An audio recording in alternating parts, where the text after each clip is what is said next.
கர்த்தருடைய பரிசுத்தமுள்ள நாமத்திற்கு ஸ்தோத்திரம். இன்றைக்கான வேத வசனம் உபாகமம் 28:2.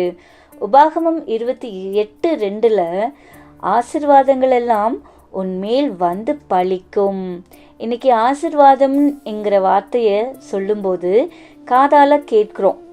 ஆனால் எத்தனை பேர் அதை அனுபவிச்சிருக்கிறோன்னு கேட்டால் விரல் விட்டு எண்ணிடலாம்.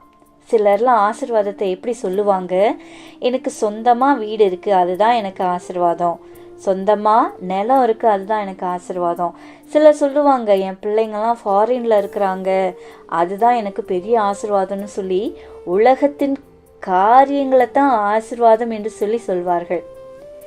நல்லதுதான், உலகத்தில் இருக்கிற பொருட்களை நாம் அனுபவிப்பதும் உலக பொருட்கள் நம்மிடத்தில் இருப்பதும் ஆசீர்வாதம்தான், அதில் குறை சொல்லவே இல்லை. ஆனால் ஆவிக்குரிய சில ஆசீர்வாதங்கள் எல்லாம் உண்டு, அதையும் நாம் சற்று கவனித்து பார்க்க வேண்டும். கர்த்தர் சொல்லுகிறார் உபாகமத்திலே இந்த ஜனங்கள் மீது கர்த்தர் சொல்லுகிற வாக்குத்தத்தங்கள் வார்த்தைகள் நம்மீது வந்து பலிக்கணும். நம் மீது பலிக்க வேண்டுமே ஆனால் நல்ல கவனிங்க, கர்த்தர் சொல்லுகிறார் நீ போகிற இடத்தில் அப்படி ஆசீர்வாதமாய் இருப்பாய், உன் கை பிரயாசங்களை சாப்பிடுவாய், உன் மாவு தொட்டியில் குறைவதே இல்லை, எண்ணெய் குறைவதே இல்லை என்று சொல்லி கர்த்தர் அநேக வாக்குத்தத்தங்களை இந்த உபாகமம் 28வது அதிகாரத்தில் கர்த்தர் அதிகமாய் கொடுத்திருக்கிறார். ஆனால் அந்த வார்த்தைகள் இன்னைக்கு நம்முடைய வாழ்க்கையில் பாருங்க, நிறைய வார்த்தைகளை வாக்குத்தத்தங்களை வாங்குறோம். பயப்படாதே, உன்னோடு கூட இருக்கிறேன், நீயோ கடன் கொடுப்பாய், கடன் வாங்காதிருப்பாய்.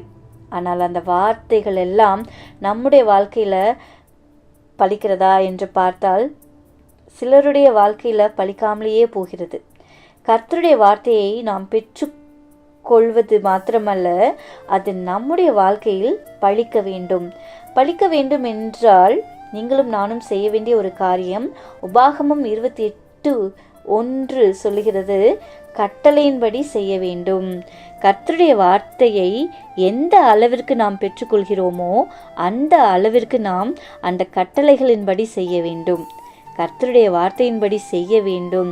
கர்த்தருடைய வார்த்தையின்படி நாம் செய்யும் பொழுது அவர் உங்கள் மீது, உங்கள் பிள்ளைகள் மீது, உங்களுடைய சந்ததியின் மீது என்னென்ன வார்த்தைகளை வாக்குத்தத்தங்களாக கொடுத்தாரோ அத்தனையும் தரையிலே விழுந்து போகாதபடி உங்கள் கண் பார்க்க அது நிறைவேறும். உங்கள் கண் பார்க்க அவர் நிறைவேற்றுவதை நீங்கள் பார்ப்பீர்கள். ஆசீர்வாதங்கள், எத்தனை வாக்குத்தத்தங்கள் இன்றைக்கும் காத்து கொண்டிருக்கிறது, எத்தனை வாக்குத்தத்தங்கள் இன்றைக்கும் நிறைவேறாமல் இருக்கிறது. சற்று நிதானித்து பாருங்கள். இன்றைக்கும் கர்த்தர் உயிருள்ளவராயிருந்து அதை நிறைவேற்ற அவர் போதுமானவராயிருக்கிறார்.